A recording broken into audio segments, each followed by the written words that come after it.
Welcome, everybody, to the Week 6 Best and Worst Predictions and the year to date recap through Week 5 for your top positional players. I'm Jay Mill from CFF Lists. I've got my partner, Willie B, as usual. How you doing, Willie? Doing great. Afternoon, everybody. Good afternoon. So, if you're watching this, whether it's for the first time or not, I'll just remind you the purpose of our conversation today is to really assist you in who you might want to consider playing, who you might want to consider benching, and in some cases, maybe who you might even want to consider picking up because there are a few guys in these top 12 and top 16 lists that still might be available, especially in those smaller leagues that are out there. Or those leagues that maybe even just have really small benches. I know we're in one like that where you're really shocked every week at some of the big names that are available. So, to begin, we'll get into a quick recap of last week. The overview, score wise, we didn't do too well. Willie B had the top tight end, which we'll talk about here in a little bit. But he ended up winning 5-1. Three of those 5 points came from picking Bowers as the top tight end. That puts him in the lead for the season at 42-40. Quickly, we get a 1 point if we pick the third best player in a position, 2 points if we pick the second best player, and 3 points for picking the best player, and vice versa for the worst. So we're just looking to compete head to head to make it a competitive prediction, throughout the course of the year. Willie has taken the 2 point lead, but we're gonna talk a little bit more about those results as we get into each position. As usual, we're gonna start with the tight ends and move right in here. There's not much change at all, as you can see at number 1 and 2, Dallin Holker and Brock Bowers. Continuing to hold the lead there. And really, we have 5 out of the top 6 remain the same. So there's at first glance doesn't look like there's much change with 5 out of those first 6, but as usual, we do have 5 out of the top 12 changing within the year-to-date top 12. Willie, what do you have to say about like nearly every week for the past 4 weeks, the tight ends, nearly half of them being different on this list? I mean, to me, it's understandable only because, after you get out of maybe the top four, I mean, we'll include the top six, but after that, most of them aren't going to give you very many points, and especially consistently. So that's why, they're going to have a lot of that change. Right. You get somebody who's going to, might give you a, 14-point game out of the blue and, vaults them to the 6th spot. So it's going to happen. Right.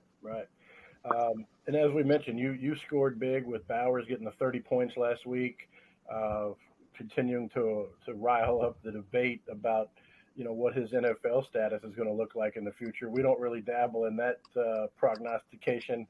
We just focus on what they're going to do while they're here in college. But it is interesting and intriguing to watch the arguments and debates about Bowers and his talent and whether or not they'll translate to the NFL. But I think we'll leave that up to the Campus to Canton guys and the Devi guys. But he's going to be a talent. I mean, there's no doubt about that. I don't doubt it at all. I mean, if he gets out of the first round, somebody's getting a steal. That's just my personal opinion. I was just, anticipating this happening, and if it didn't happen, that's a red flag to me. But obviously, it is. So right, he'll be here at the end. That's for sure.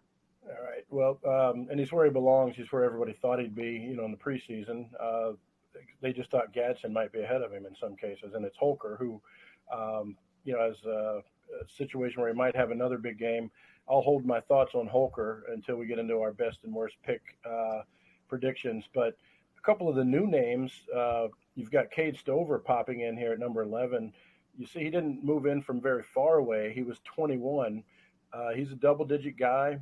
What I noticed when I was looking up his stats for the years, he's had double digits in 3 out of the last 4 weeks, and the only game he didn't score any points, or he scored low, was he had a 0 against Youngstown State, which to me seems like something that might have even been by design, probably giving him a little break in the Youngstown game. Otherwise, he's had 15 points, 14 points, and 12 points.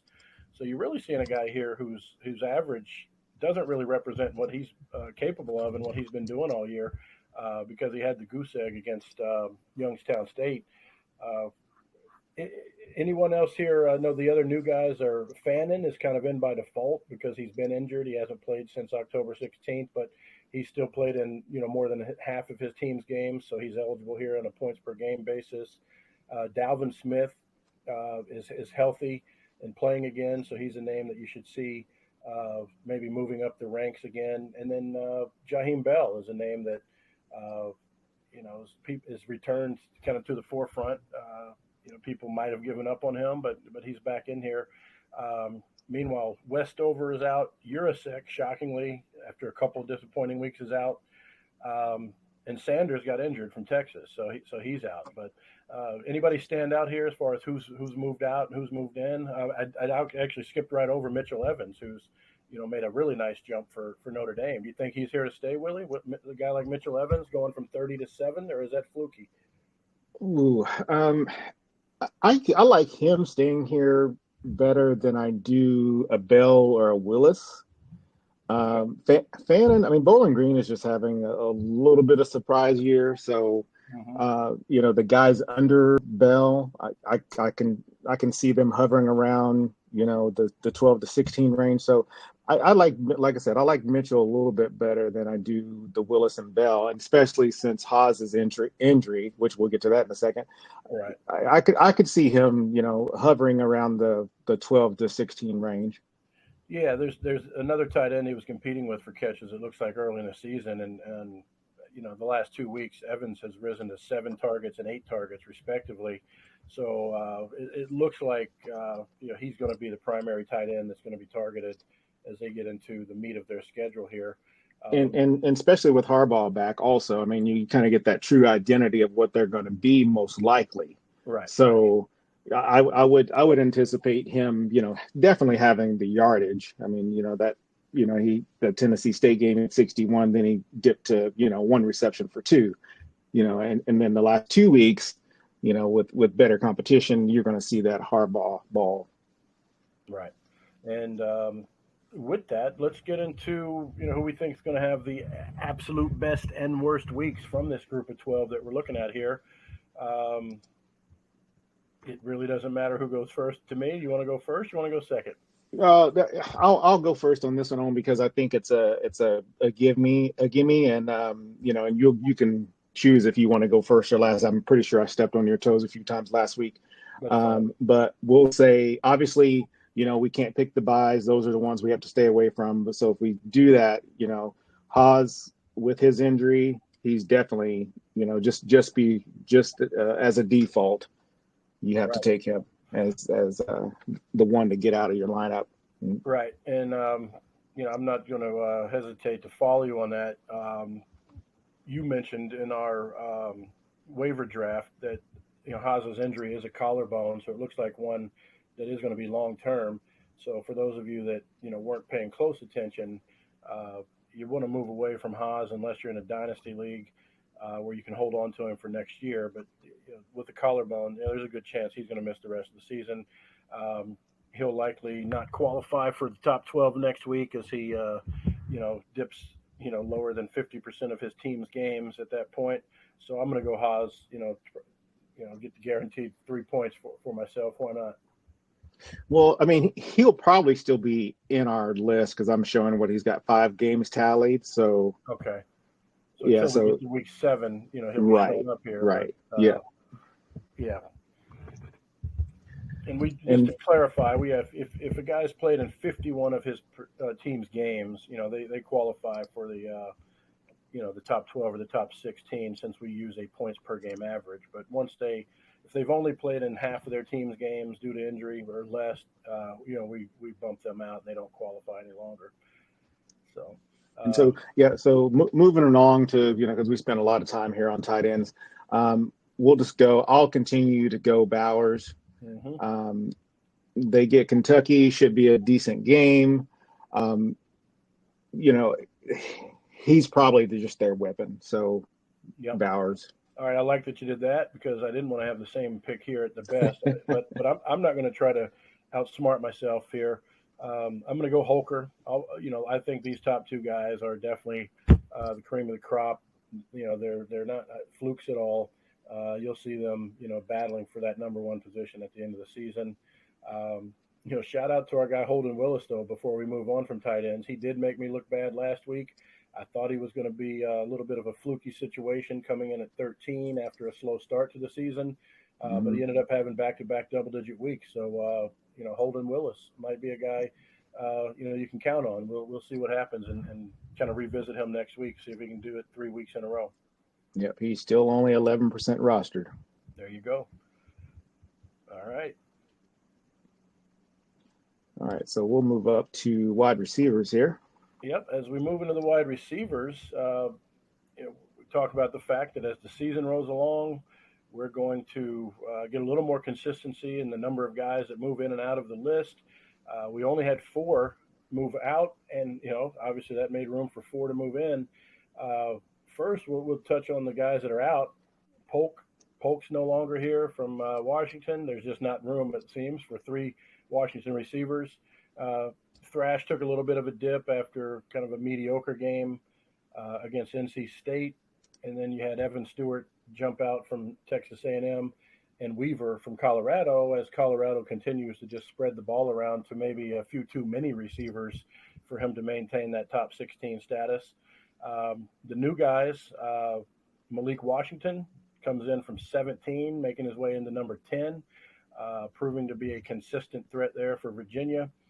Chris Mitchell bounced out, but now he's back in. We talked about the fact that might happen last week. Trey Harris pops up from 33 back into the 15 spot after showing that he's definitely healthy and is, on track to remain Ole Miss's number one target when he is healthy. And then the last name I'll mention, because it is a little bit fluky that he's here, is Larvadain. He was hurt and didn't play last week, but because a lot of the guys' averages have fallen off, he actually moved up strictly by default because he was hurt. So his 22.9 didn't change, while a lot of the guys' averages below him, did change. So that allowed him to move up 8 spots just by default. But before you get excited about him, make sure you check, that injury status. And remember, he only had 1 target in the last 2 games before he missed last week with the injury. So that's kind of your recap of who's in and out. As far as last week's results, Willie B kind of missed on his best with Odunze. Again, it's a little tricky, with Washington and who they're going to throw to. He had Thrash at worst, and he was close. So even though we didn't get a lot of points, it doesn't mean we led you wrong. Thrash was the 4th worst with 7.4. So, I think if you benched Thrash because of Willie B's recommendation, he probably led you right. In the same, I had Weaver, and he had 9.9. So even though we didn't score points in our competition, the guys we picked to be worse last week definitely weren't guys that you wanted to play.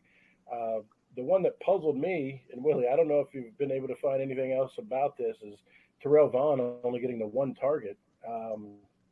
Do we know what happened there? Did he just get shut down, or I know you mentioned he played 51 snaps, but is it just a matter of Vaughn just getting locked down and they found Royals as the hot hand? Yeah, that's the only thing that I can think of. I mean, he was in multiple positions and just couldn't get the ball. So, right. And give it to UConn. I mean, they don't do much right, but they got it right. They got it right then. So, right. Other than the W, but that's just going to happen.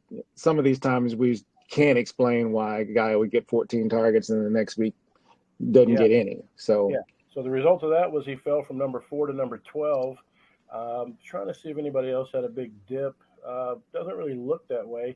Biggest jump was Brian Thomas moving from number 12 up to number 3, putting him side by side. Actually, it looks like Neighbors should probably be listed as 4th, but you got Brian Thomas, his teammate, right there. You got 2 LSU receivers in the top 5 right now, or the top 4, which is pretty amazing.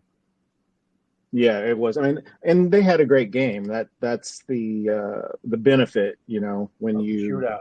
Yeah, yeah, when shootout. you score 55 points, I mean, those points are going to be scored. Went first on the tight ends, so I will get into who I think the best player to play this week is going to be. I think I'm going to go back to the well with Colin Lacey again. Uh, we've referenced a few times that without Voisin in the mix there, out with the long-term knee injury, Colin Lacey's production should be higher than ever. He's at 23.7 points a game. He's ninth for a reason. U.S. Or Southern Alabama, USA, is not going to stop throwing the ball a lot, and Lacey is clearly the number one target, which is what you want on your team. So I'm going to go Colin Lacey. All right, I'm going to go a little bit different. I'm going to go who I'm going to steer away from.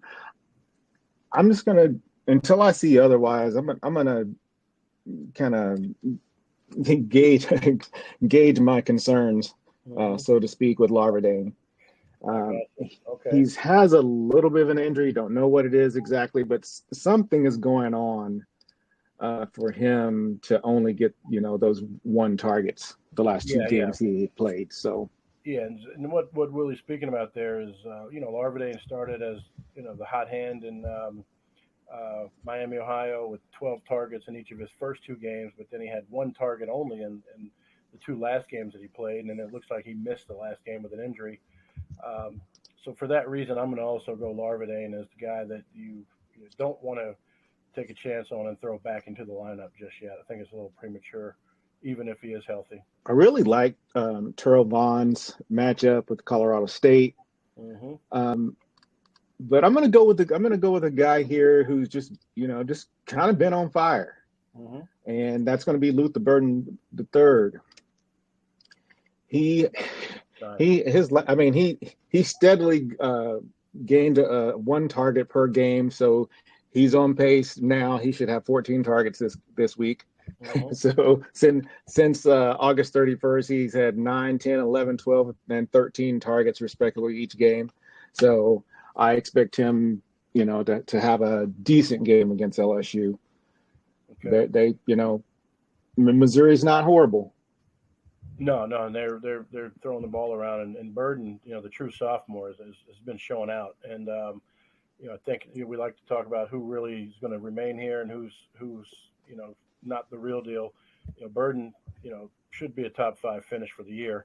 I'm going to, by the way, just give a shout out here, put your awareness on Wester. He had the bye week last week, and I had touted him as the second most targeted receiver in the NCAA. I went back and just looked. Don't forget that Wester's coming off of games where he was targeted 12, 16, and 16 times for FAU, going against looks like a really bad Tulsa defense against wide receivers. Um, not necessarily second guessing myself, but Wester was a close second, to my pick there with Lacey. Yep. Running backs, where as we get through each category, what's interesting is we have fewer players turning over. The names that are out are Harvey from UCF, Corum from Michigan is gone, Noel. After we hyped him up last week, Noel jumped out of the top 16, and then Jaquavius Marks, fell from 16 spot to no longer in the top 16. Uh, they were replaced, as you could see by these last week rankings. We got Whaley, who has come back hot from his injury. A lot of times, you hesitate to put a guy in or put a lot of faith in a guy who's recovering from an injury. Um, and Willie, what were you saying about Whaley when we were prior to starting the recording here? Oh yeah, when he had that injury early, yeah. So during camp, I didn't expect that leg or whatever it was at the time. I didn't expect him to be back, so soon. So kind of gave up on him a little early, but that's what happens sometimes. Right. Yeah. Sometimes you get that's where it's a little easier in dynasty leagues to take a chance and keep a guy on your roster. But in leagues where you're redrafting and competing, week to week, you might pull the trigger a little too soon. Uh, but hopefully, if you had a deep IR, situation in your leagues, you were able to hold on to Whaley What's his percentage at now, Willie? He's at 61. So Yeah. So, again, the guys in the smaller leagues or leagues with those small benches, Whaley is definitely somebody that has returned with a vengeance from that injury. Another guy that pushed his way into the list is Jonathan Brooks with his biggest game of the season. He got over 200 yards. Uh, you've seen an interesting progression from him. He had 37 points this week. The week before was 25. The week before that was 16. So you're seeing a guy every week who's getting more and more production, from a fantasy perspective. I would say, you know, I don't know that he'll be a 30-point guy every week. He's probably comfortably though going to be a guy that can get you 18 to 20, which will be kind of right on the verge of the bottom of this list. But be interesting to see if his carries increase. He's been getting right about 20 carries a game. It looks like on average. The name I'm most excited about here, though, that's coming through the top 16 is the guy that's really taken over the backfield at Texas State, Ishmael Mahdi. Um, this kid, as we tweeted during the course of Saturday night, is just a highlight waiting to happen.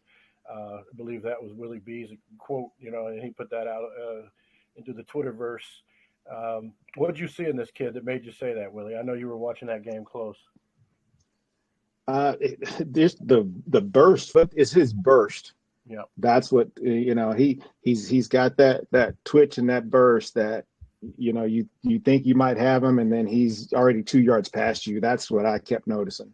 Right, and as much as we thought, the Texas State receivers and quarterbacks were going to be worthwhile, it looks like Mahdi's going to be the guy that's definitely worthwhile as well.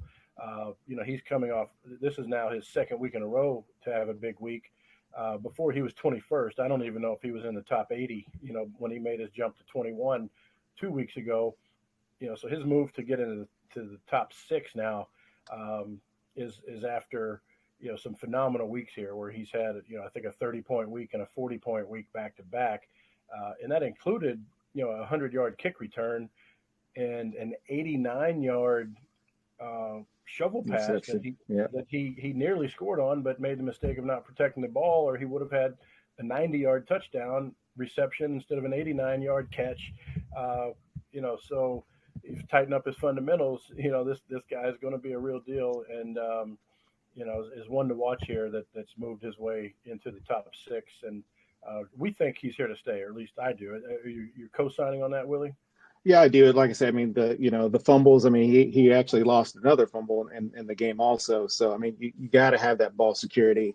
I want to say he came out for a series, and then the game got a little bit closer. Then came back in, and then of course got the 90-yard reception, and then they tacked on another one. But ball security is a must. Right. And looking over the guys at the top. You've got a lot of consistency there.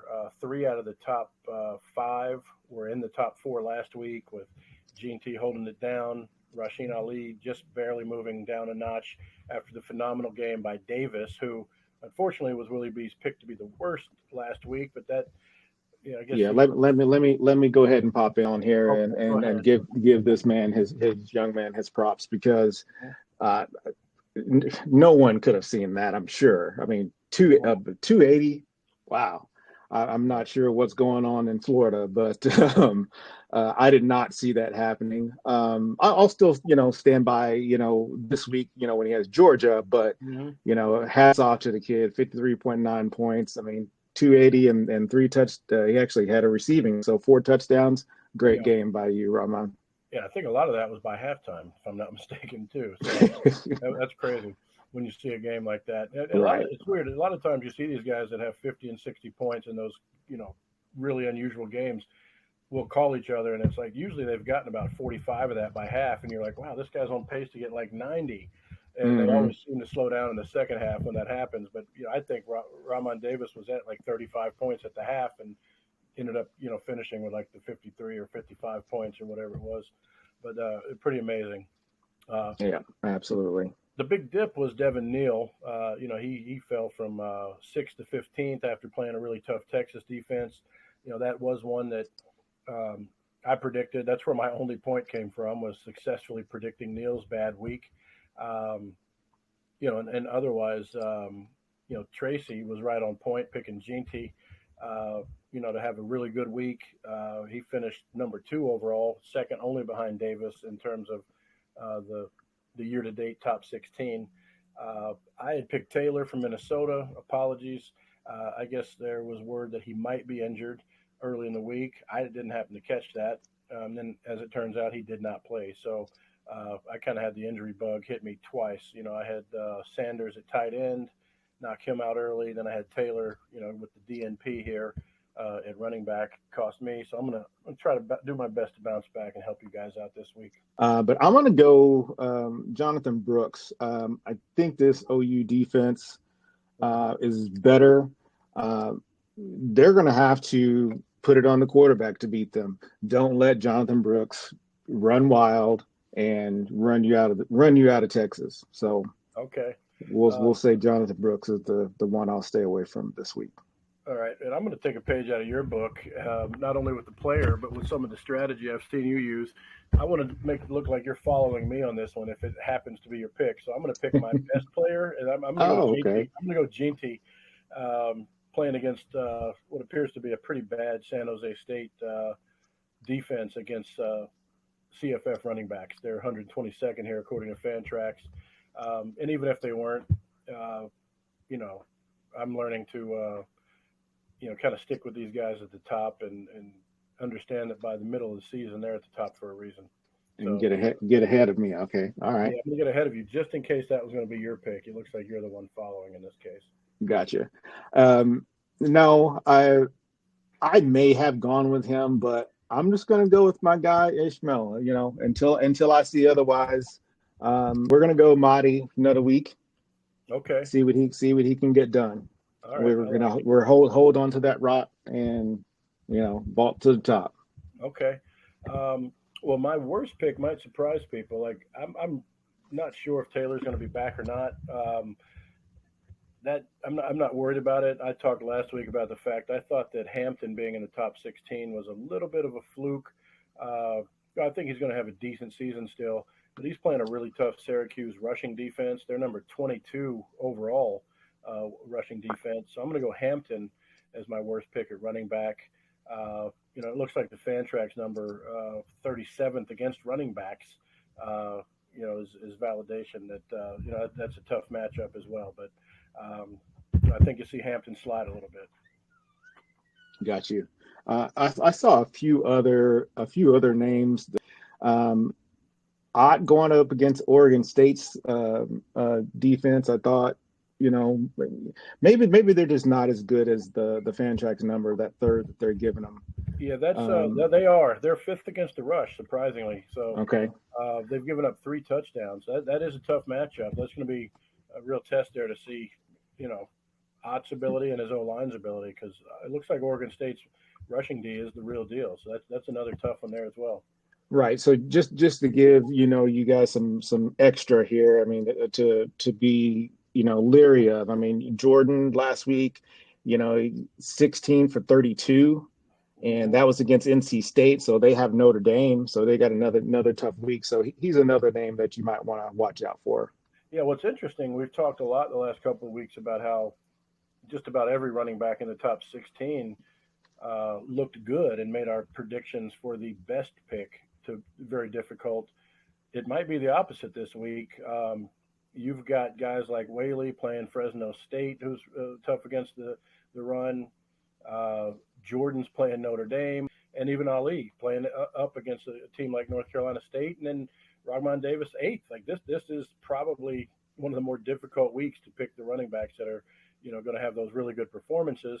And then it's a good opportunity for guys right at the bottom, LaQuint Allen and Devin Neal, to move way up, because they're facing much weaker. They're really almost the only other two on this list that are, facing really weak defenses against the run, with North Carolina and UCF.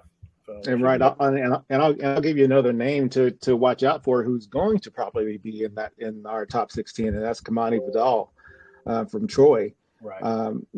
He's on the come up, and they have Arkansas State. So that's a name that I would not be surprised to come in and take the place of some of these names that we mentioned to stay away from.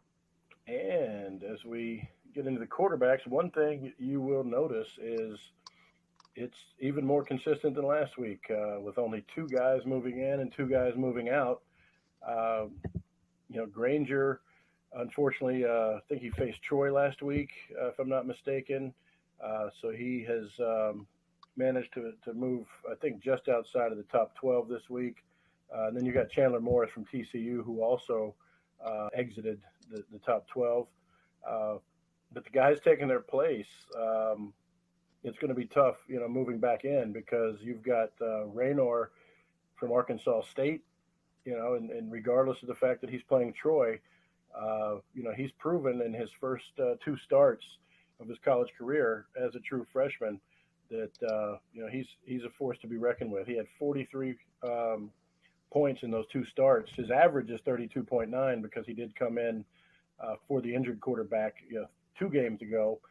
But his last two full games as a starter, he had 43 points in back-to-back weeks. So Raynor there at the number 5 spot, moving up from 15. Sticking with him though, J Mel, before you go off, you know, be aware of it. I mean, he's a little bit more fleet of foot than Granger, even though Granger is a running quarterback. But he faced Troy. Granger slipped to 30 after this 10-point game with Troy.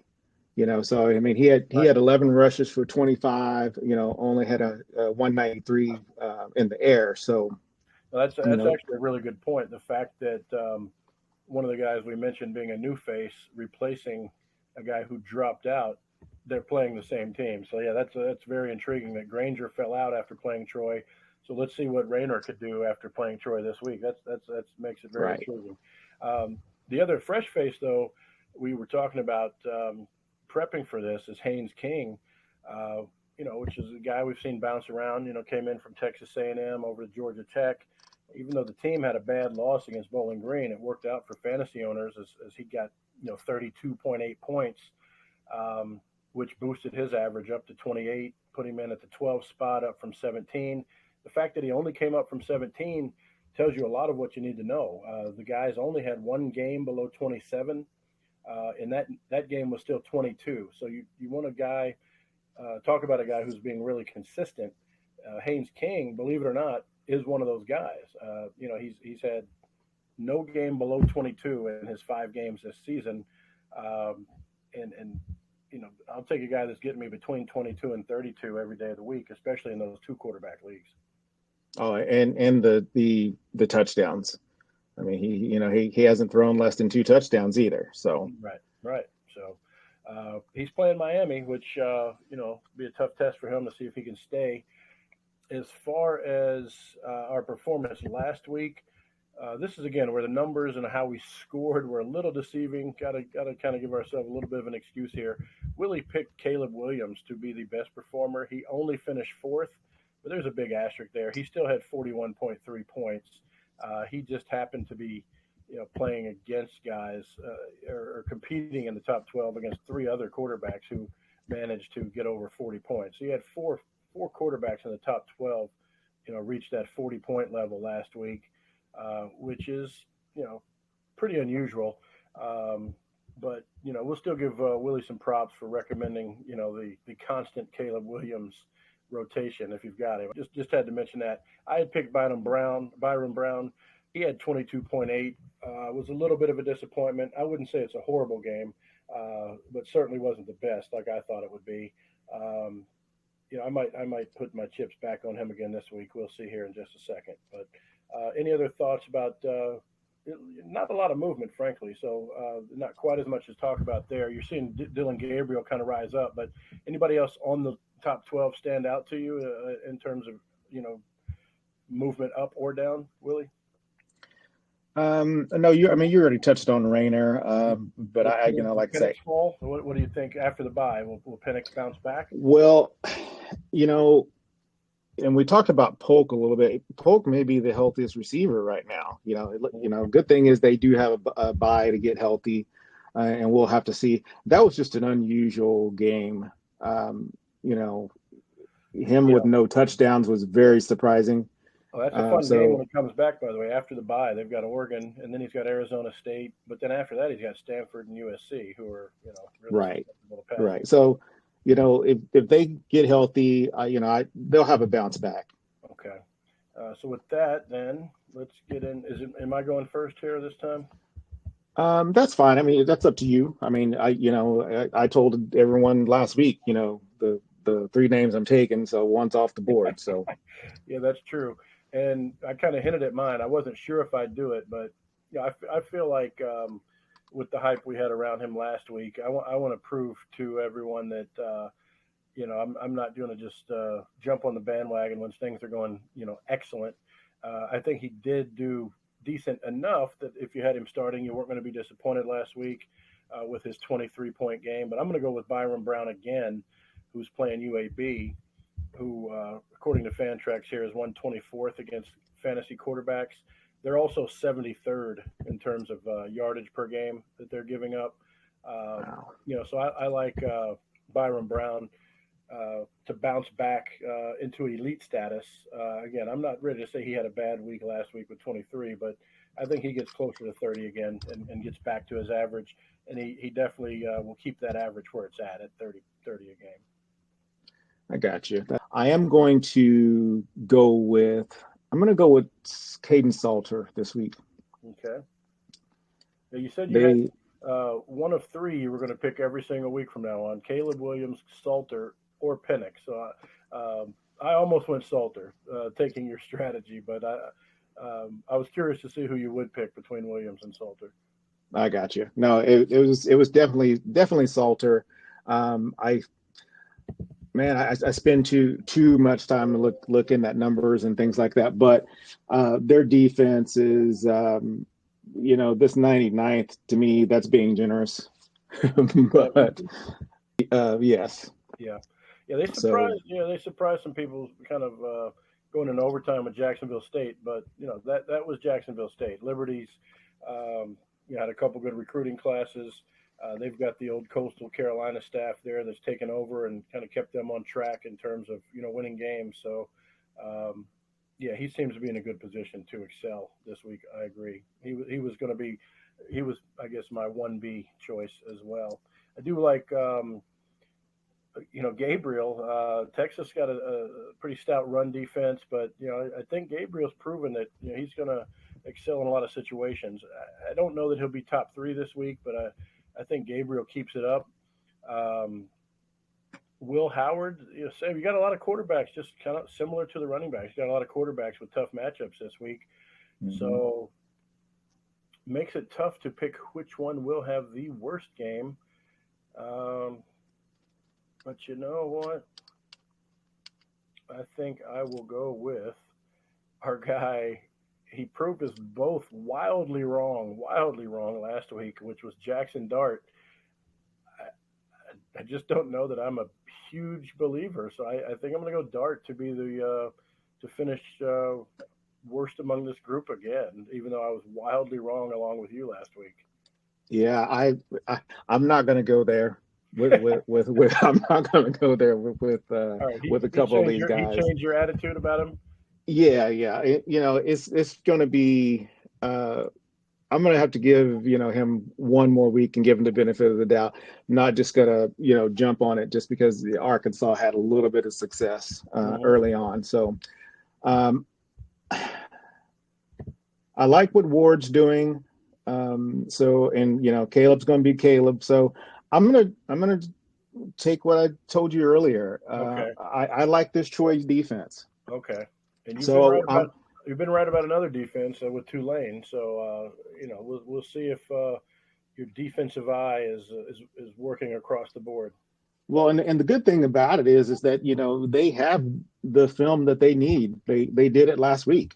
Mm-hmm. I mean, you stick with what you did with Granger, and that's half the battle. So I mean, they got a week's worth already on film, and they got to experience it. So we'll see what happens. All right. Well, there you have it. I don't know if I'm already having buyer's remorse on picking Dart, but I don't know. Something said go with him again and get some redemption. I just realized I made most.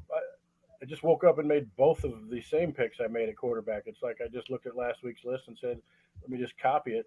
But I promise it wasn't that simple. I actually did put some thought into this. And you heard our logic. But with that, guys, good luck this week as we head into a bye filled week 6. Make sure if you missed out on the waiver watch draft, you can go back and watch that on YouTube if it's not too late to make some pickups in your league. Hit that subscribe button, hit the like button, leave a comment, ask us questions, and look for us on Twitter at CFF Lists. And you can find us on Instagram at College Fantasy Football. Willie B, final thoughts? No, I like what we did here. Lots of insight, I hope, for everybody. Just remember, there are a lot of decent guys still out there, and just don't give up too early. I know I've done that way too many times, but yeah, just don't give up too early. Stick with your gut instead of thinking with your head a lot of the time. So yeah, meaning don't cut a player just for one bad week. Right. I mean, I've had a few guys, and one of them's going to be Henderson from Cincinnati. I mean, I keep giving him one more chance. This might be that last chance, though. So on that note, I think that's an important one. And I was talking to Dorian, my son, about the success we've had so far in the Kings Classic, which we do have to mention again that we're 5-0 there now, and the only undefeated team and the highest scoring team. But it's not necessarily just based off of, kind of random starting lineup decisions, and who we drafted. There's a lot of work and a lot of coaching that goes into it. I think the benefit we might have of being a duo there is your tendency to want to get rid of guys really early, with my tendency to maybe hold on to guys too long and kind of having that nice blend. I'm learning a lot about our tendencies there, where in our other leagues, you might get rid of a guy, much quicker than I would, but I might hold on a little bit too long.